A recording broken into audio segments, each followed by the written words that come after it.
Assalamualaikum warahmatullahi wabarakatuh. Perkenalkan, nama saya Siti Munawaroh dari Prodi Psikologi dengan NIM 1473201201. Di sini saya akan menjelaskan beberapa materi yang telah dipelajari dari mata kuliah PKHS atau Pendidikan Kecakapan Hidup Sehat. Langsung saja kita masuk ke materi.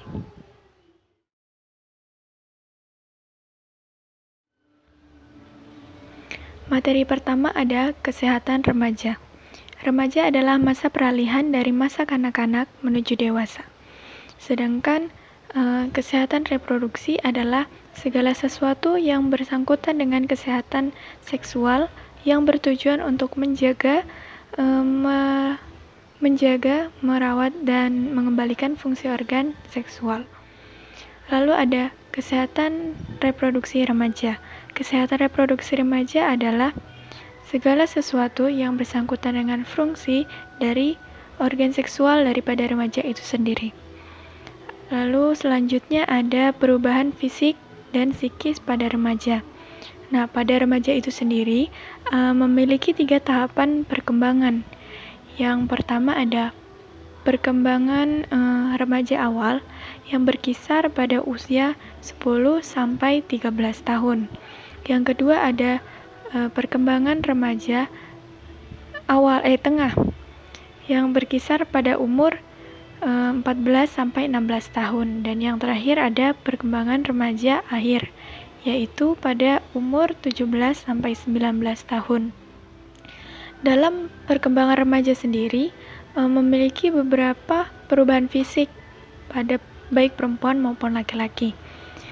Yang pertama pada laki-laki itu berupa tumbuhnya bulu di sekitar ketiak, tumbuh kumis, mengalami mimpi basah, terjadinya perubahan suara yang menjadi berat, lalu ada tumbuh jakun, tumbuh bertambah berat dan tinggi, serta kulit dan rambut mulai berminyak, tulang-tulang wajah mulai membesar dan memanjang hingga tak terlihat seperti anak kecil lagi.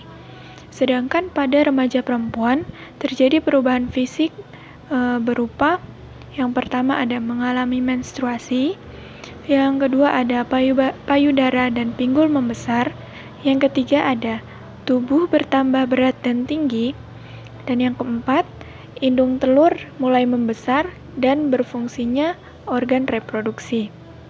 Pada remaja juga terjadi perubahan psikis berupa emosi, lalu perubahan pikiran, perasaan, lingkungan, serta rasa tanggung jawab. Remaja juga lebih cenderung untuk membantah omongan atau aturan orang tuanya, serta lebih senang untuk bercengkrama atau nongkrong seperti itu di luar rumah bersama teman-teman sebayanya. Mereka juga memiliki rasa ingin menonjolkan diri, bahkan ada yang menutup diri. Pada remaja juga terdapat perilaku negatif seperti perilaku seks pada remaja. Perilaku seks pada remaja ini dapat disebabkan oleh pergaulan bebas. Pergaulan bebas adalah pergaulan yang melanggar norma, baik itu norma agama maupun norma yang ada dalam masyarakat. Pergaulan bebas ini memiliki efek negatif yang sangat merugikan bagi remaja-remaja. Bukan hanya remaja, semua kalangan, tapi terkhususnya di sini remaja.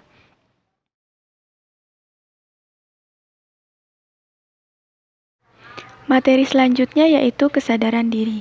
Kesadaran diri adalah keadaan di mana seorang menyadari atau memahami keadaan di sekitarnya, baik yang itu sedang terjadi ataupun yang akan terjadi. Dalam kesadaran diri ada 2 jenis. Yang pertama, kesadaran pasif, yang kedua, kesadaran aktif. Kesadaran pasif adalah keadaan di mana seorang individu menerima segala stimulus yang diberikan pada saat itu. Sedangkan kesadaran aktif adalah kondisi di mana seseorang menitik beratkan pada inisiatif dan dapat mencari serta dapat menyeleksi stimulus-stimulus yang diberikan. Selanjutnya, manfaat dari kesadaran diri. Manfaat yang pertama yaitu memahami diri kita dalam berhubungan dengan orang lain. Yang kedua, menetapkan pilihan hidup dan karir yang akan dicapai. Yang ketiga, mengembangkan hubungan kerja dengan orang lain. Adapun cara meningkatkan kesadaran diri. Yang pertama, mempelajari diri sendiri. Dengan cara mengeksplor diri sendiri atau mempelajari diri sendiri, kita dapat lebih memahami diri sehingga kesadaran diri itu akan timbul secara perlahan. Yang kedua, belajar dari orang lain. Karena kita tidak dapat memahami diri kita sendiri, maka kita akan membutuhkan bantuan orang lain untuk memahami diri kita, bagaimana dia menilai kita agar kita dapat memperbaiki penilaian-penilaian yang kurang baik dari mereka. Lalu selanjutnya ada membuka diri. Dengan cara kita membuka diri, sama seperti yang sebelumnya, kita menceritakan apa yang menjadi masalah kita, lalu mereka akan memberikan solusi atau pendapat mereka tentang kita, sehingga kita dapat lebih memperbaiki diri kita lagi. Remaja.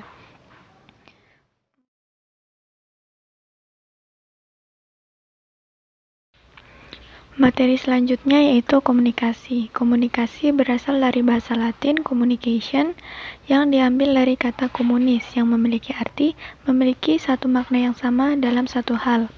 Komunikasi adalah penyampaian dan penerimaan informasi dari satu orang pada orang lainnya. Tujuan dari komunikasi ada banyak, seperti yang pertama menemukan, karena berkomunikasi adalah salah satu cara untuk kita menemukan diri atau penemuan diri. Yang kedua, dengan kita berkomunikasi, kita dapat lebih mengenali lagi diri kita sendiri. Lalu tujuan komunikasi selanjutnya yaitu bermain. Karena contohnya seperti pelawak. Mereka menggunakan komunikasi sebagai salah satu cara mereka untuk menghibur orang lain. Seperti itu.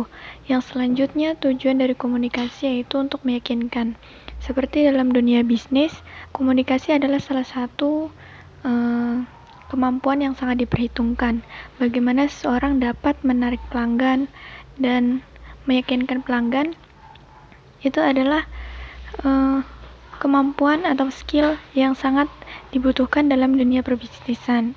Manfaat dari komunikasi yang pertama sebagai komunikasi sosial, yang kedua sebagai komunikasi ekspresif, sebagai komunikasi ritual, dan sebagai komunikasi instrumental.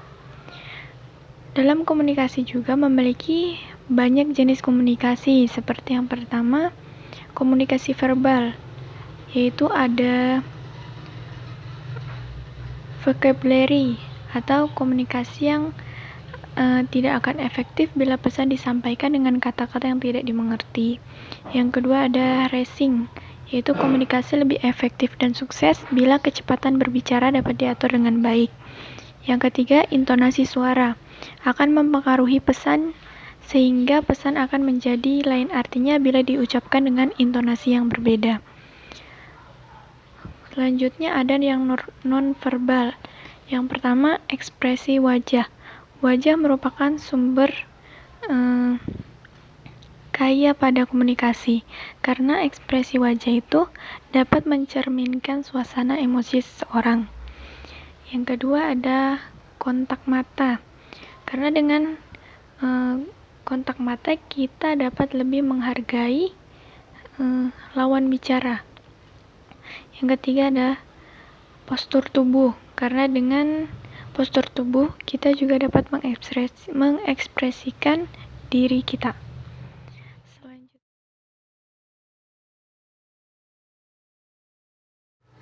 Materi selanjutnya yaitu keterampilan mendengarkan.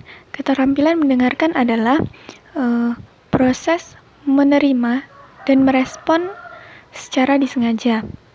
Proses mendengarkan sering disebut juga dengan menyimak.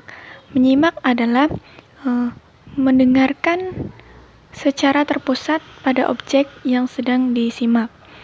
Menyimak dapat didefinisikan sebagai aktivitas yang mencakup kegiatan yang mendengarkan bunyi, mengidentifikasi, menilik, dan bereaksi atas makna yang terkandung dalam bahan simakan.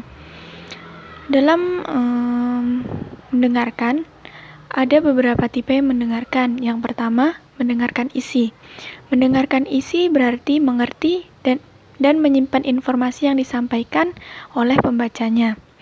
Yang kedua, mendengarkan kritis, yaitu difungsikan untuk mengevaluasi pesan pembicara berdasarkan logika, bukti, serta argumentasi.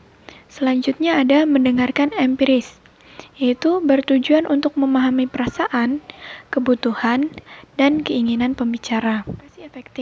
Komunikasi efektif adalah komunikasi yang mampu menghasilkan perubahan sikap pada orang yang terlibat dalam komunikasi tersebut. Beberapa langkah yang harus diterapkan agar keterampilan mendengarkan dapat lebih efektif. Yang pertama ada menerima, yang kedua ada menafsirkan, yang ketiga ada mengevaluasi, dan yang keempat ada merespon. Dalam keterampilan mendengarkan, ada beberapa faktor yang menghambat proses mendengarkan. Yang pertama ada faktor fisik. Faktor fisik ini biasanya berupa adanya gangguan dalam pendengaran. Gangguan tersebut dapat menyebabkan seseorang lebih susah dalam memahami pesan yang disampaikan, sehingga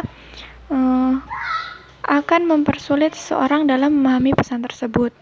Yang kedua ada faktor psikologis, yaitu sikap kurang simpatik dari pendengar dan pendengar yang memiliki sikap egois tinggi. Sikap kurang simpatik dari pendengar ini juga dapat mempengaruhi, sebab orang yang kurang simpatik tidak akan memperhatikan lawan bicaranya saat sedang berbicara, sehingga dia tidak akan paham apa yang sedang dibicarakan oleh lawan bicaranya. Yang selanjutnya, pendengar memiliki sikap yang egois yang tinggi.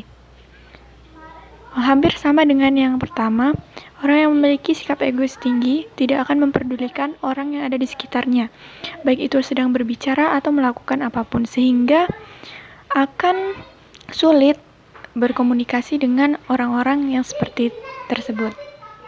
Selanjutnya ada pentingnya mendengarkan. Pentingnya mendengarkan yang pertama ada meningkatkan kerjasama. Ketika kita mendengarkan orang lain, maka orang lain akan merasa dihargai serta dihormati. Dengan membangun rasa hormat, maka secara tidak langsung ini akan meningkatkan kerjasama kita dengan orang lain. Yang kedua, membuat keputusan. Untuk membuat keputusan, seseorang harus memiliki pengetahuan yang cukup. Yang ketiga adalah tentang kesopanan.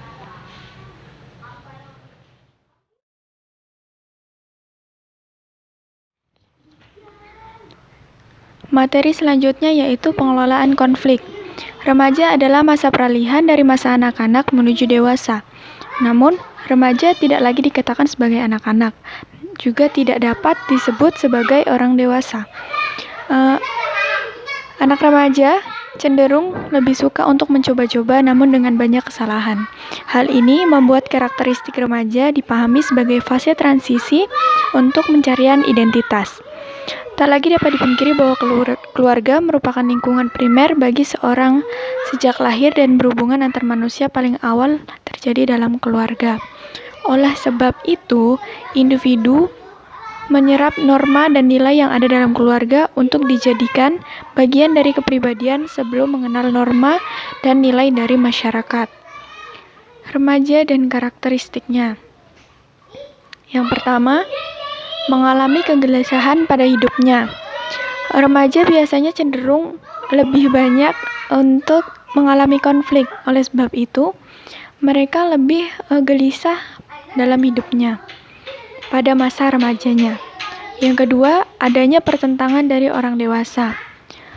Banyaknya tingkah laku remaja yang dapat menimbulkan konflik serta akan menyebabkan adanya pertentangan antara remaja tersebut dengan orang tuanya. Yang ketiga, keinginan untuk mencoba yang belum diketahui.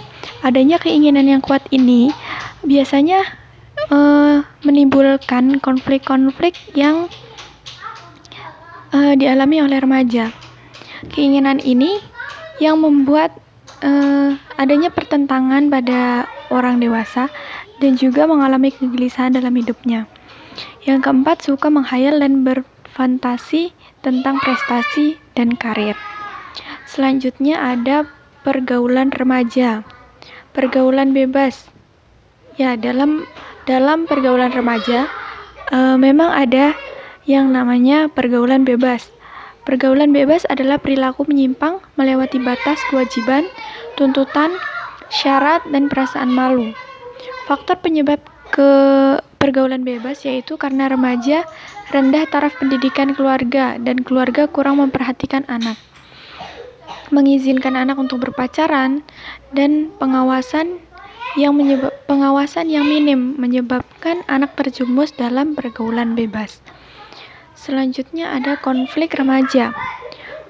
Konflik remaja adalah perselisihan atau pertentangan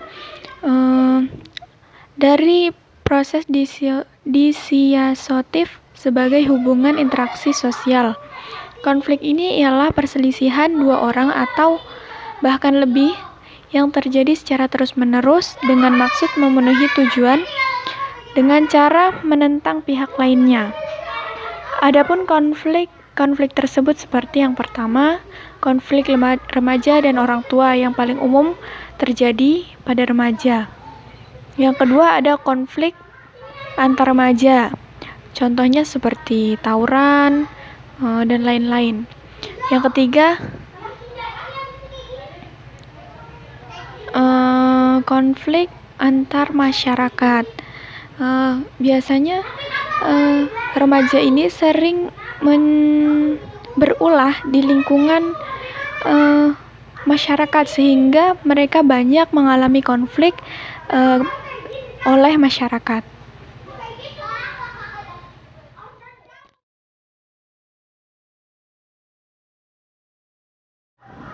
Materi selanjutnya yaitu keterampilan mendengarkan. Keterampilan mendengarkan adalah sebuah tindakan yang membuat suatu hasil akhir dari satu pemecahan masalah dengan suatu tindakan dari beberapa alternatif. Dalam mengambil keputusan, ada beberapa faktor-faktor yang mempengaruhi dalam mengambil keputusan. Yang pertama ada faktor fisik, yang didasarkan pada rasa yang dialami pada tubuh, seperti rasa tidak nyaman atau rasa kenikmatan. Yang kedua, ada emosional atau yang didasarkan pada perasaan atau sikap. Yang ketiga, ada interpersonal, yaitu didasari pada pengaruh jaringan sosial, seperti hubungan antar satu orang dengan orang lainnya yang mempengaruhi tindakan individual. Selanjutnya ada langkah-langkah dalam mengambil keputusan. Ada beberapa langkah-langkah dalam mengambil keputusan seperti yang pertama, tahap identifikasi. Yang kedua, tahap pengembangan. Yang ketiga, membuat prediksi atau kemungkinan yang akan terjadi. Yang keempat, tahap seleksi. Dan yang kelima, meninjau kembali. Selanjutnya ada kesalahan-kesalahan dalam mengambil keputusan. Ada banyak sekali pengaruh kesalahan dalam mengambil keputusan. Seperti yang pertama, kesalahan identifikasi masalah. Masalah yang terlampau sulit untuk dipahami dapat membuat seseorang salah dalam mengambil keputusan karena dia tidak paham akan masalah yang sedang terjadi, seperti itu. Yang kedua ada perasaan emosional. Perasaan emosional ini dapat membuat kesalahan dalam mengambil keputusan karena orang yang sedang marah itu dia tidak berpikir secara jernih. Dia lebih mengutamakan keamarahannya sehingga dalam mengambil keputusan itu tidak efektif atau malah dapat membuat salah dalam mengambil keputusan. Yang selanjutnya ada membuat membuat keputusan tanpa arah yang jelas. Membuat keputusan tanpa arah yang jelas juga dapat membuat kesalahan dalam mengambil keputusan seperti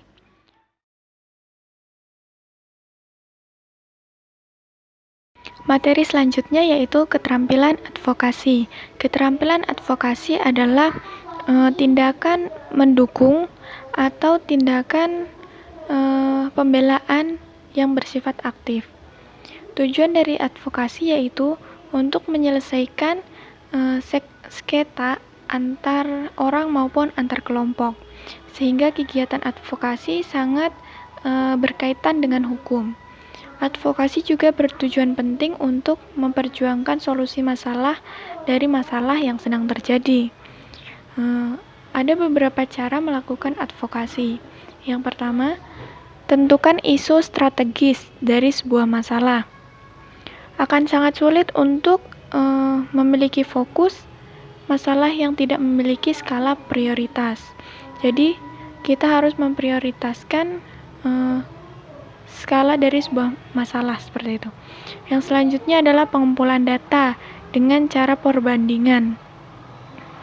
Data yang diperoleh harus menunjukkan komparasi atau perbandingan angka dari tahun ke tahun. Yang selanjutnya membuat sekutu dengan organisasi yang memiliki membuat sekutu dengan organisasi yang memiliki kepentingan yang sama.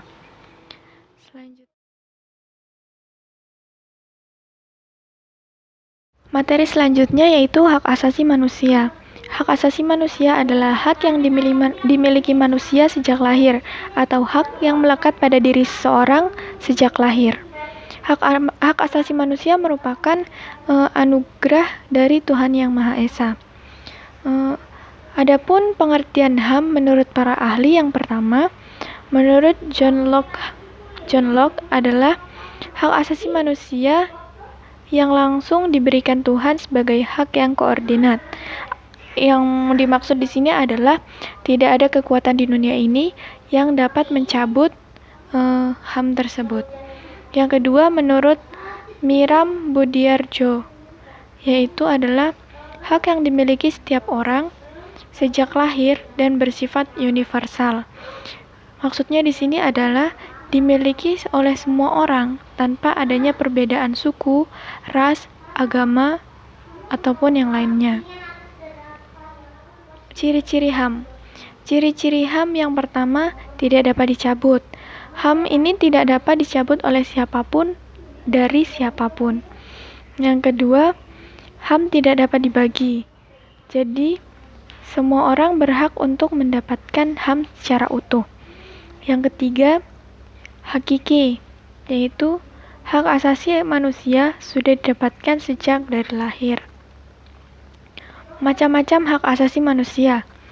Yang pertama, hak pribadi seperti berjalan, bepergian, dan berpindah-pindah. Yang kedua ada hak politik, yaitu hak untuk memilih ataupun dipilih. Selanjutnya ada hak asasi hukum. Hak asasi hukum yaitu seperti mendapatkan perlakuan yang sama di dalam hukum. Selanjutnya ada hak asasi ekonomi. Contohnya kebebasan untuk bertransaksi. Lalu ada hak asasi peradilan, yaitu hak untuk mendapatkan pembelaan dalam hukum. Selanjutnya ada hak asasi budaya.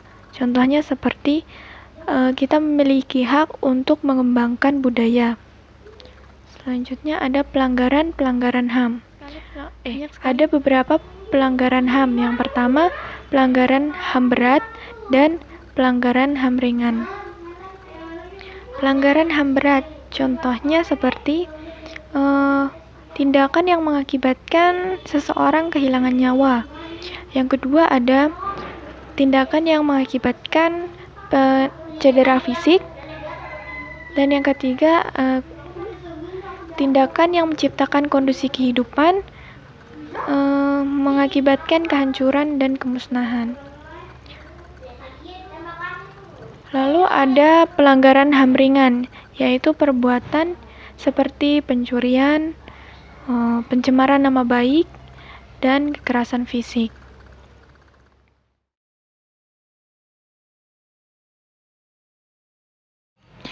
Materi selanjutnya adalah kepedulian terhadap lingkungan.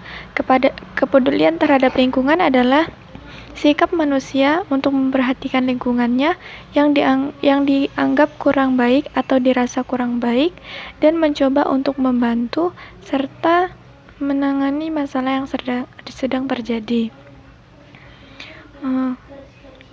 Dalam konsep yang dikenal dengan man ekologinal dominan, artinya manusia adalah makhluk yang paling mendominasi lingkungan sehingga dapat mempengaruhi kondisi lingkungan tertentu atau dapat merubah kondisi lingkungan tertentu.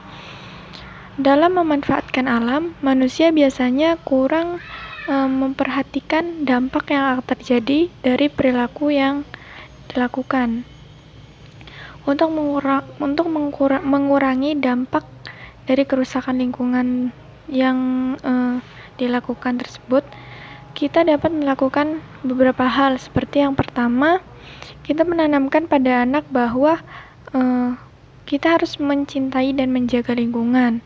Yang kedua, kita mengajarkan apa saja dampak buruk yang akan terjadi apabila kita tidak menjaga lingkungan. Lalu selanjutnya ada cara mengatasi dampak kerusakan lingkungan. Seperti yang pertama, menerapkan prinsip 4R. Yang pertama ada reduk, yaitu mengurangi pemakaian barang yang tidak berguna. Yang kedua ada resu, yaitu memakai ulang barang yang masih bisa dipakai. Yang ketiga ada resil, yaitu mendaur ulang sampah agar tidak menjadi suatu limbah. Yang keempat ada replant, yaitu menimbun sampah organik. Menimbun sampah organik ini dapat dijadikan sebagai pupuk kompos alami. Lalu ada reboisasi, karena dengan kita menanam pohon-pohon itu dapat membantu dan menjaga paru-paru dunia serta lingkungan yang ada di sekitar kita. Karena semakin banyak pohon, maka akan semakin bagus udara yang ada di lingkungan tersebut. Materi selanjutnya adalah kesetaraan gender. Kesetaraan gender adalah kesamaan kedudukan atau posisi bagi laki-laki dan perempuan untuk mendapatkan kesempatan yang sama, sehingga dapat mengikuti kegiatan seperti politik, ekonomi, sosial budaya, hukum, pendidikan, serta pertahanan dan keamanan nasional. Kesetaraan gender sendiri sudah diatur dalam Undang-Undang Nomor 7 Tahun 1984 tentang pengesahan konvensi mengenai penghapusan segala sesuatu diskriminasi terhadap perempuan. Konvensi ini mendasarkan pada 3 prinsip. Yang pertama ada persamaan substansif, yaitu memandang persamaan hak-hak dan perempuan. Yang ketiga, yang kedua, non-diskriminasi, dan yang ketiga ada kewajiban negara. Adapun tujuan dari kesetaraan gender seperti mengurangi kemiskinan, karena dengan kesetaraan gender maka semua orang akan memiliki hak yang sama, seperti pendidikan. Dengan pendidikan yang baik, seseorang akan lebih mudah untuk mendapatkan pekerjaan sehingga angka kemiskinan akan menurun, seperti itu. Yang kedua, pemerintahan secara efektif. Dengan pendidikan yang memadai, yang semua orang dapat merasakannya, maka pemerintah juga akan mengatur rakyatnya lebih mudah dan akan lebih efektif, seperti itu. Yang ketiga, memperkuat keamanan negara untuk berkembang. Lalu selanjutnya ada kesenjangan gender. Kesenjangan gender adalah adanya ketidakseimbangan antar salah satu jenis yang berada dalam keadaan tertinggal dibandingkan keadaan jenis kelamin lainnya.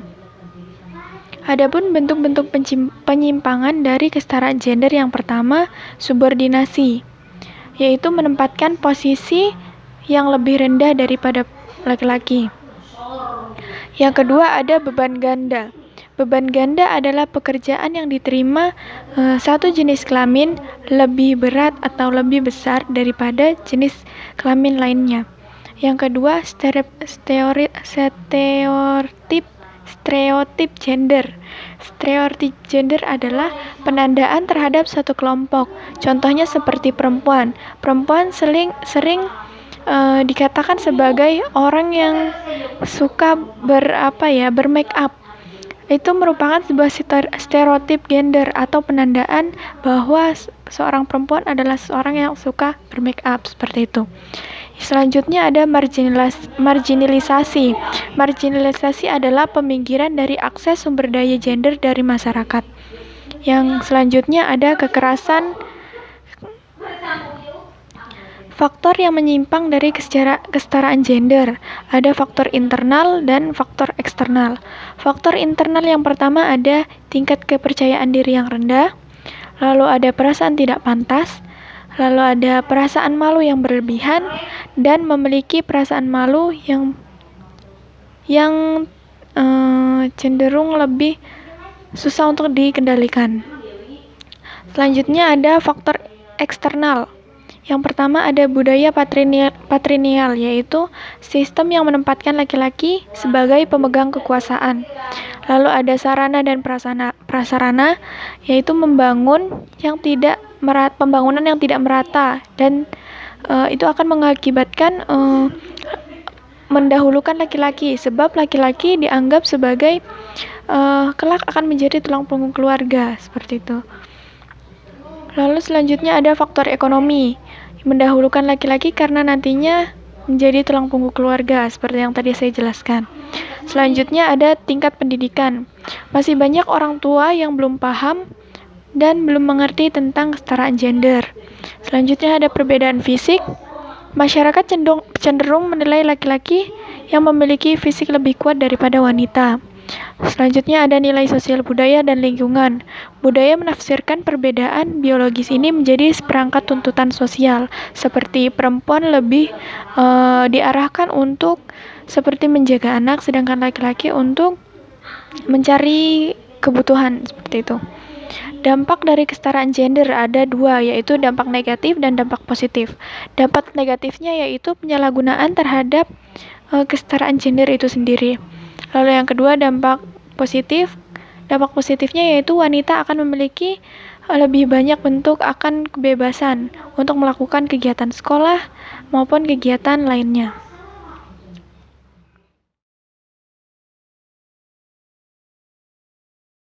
Materi selanjutnya yaitu pubertas. Pubertas adalah masa di mana anak-anak mengalami perubahan baik fisik, emosi, psikis, dan pematangan fungsi organ seksual. Pubertas pada anak laki-laki biasa terjadi pada kisaran umur 8-13 tahun, sedangkan pada anak perempuan berkisar pada usia 9-15 tahun.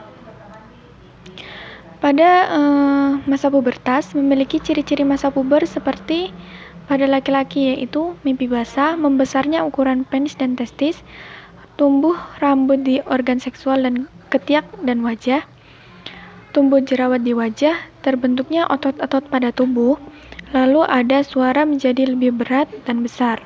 Sedangkan pada anak perempuan terjadi menstruasi, payudara mulai tumbuh, pinggul melebar,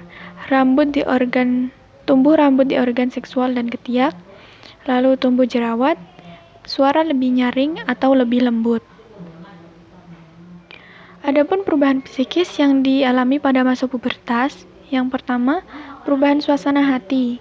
Yang kedua, ada perubahan sikap dan perilaku. Yang ketiga, ada memikirkan hal-hal seksual yang akan menimbulkan hasrat seksual. Lalu ada rendahnya rasa percaya diri. Lalu ada mulai tertariknya pada lawan jenis, lalu mencari identitas diri. Faktor-faktor penyebab dari perubahan pubertas. Yang pertama ada kelenjar pituitari yang bekerja lebih aktif. Ada 2 hormon, yaitu hormon pertumbuhan dan hormon gonadotropik. Hormon pertumbuhan ini akan mengendalikan pertumbuhan badan, sedangkan hormon gonadotropik itu merangsang organ reproduksi.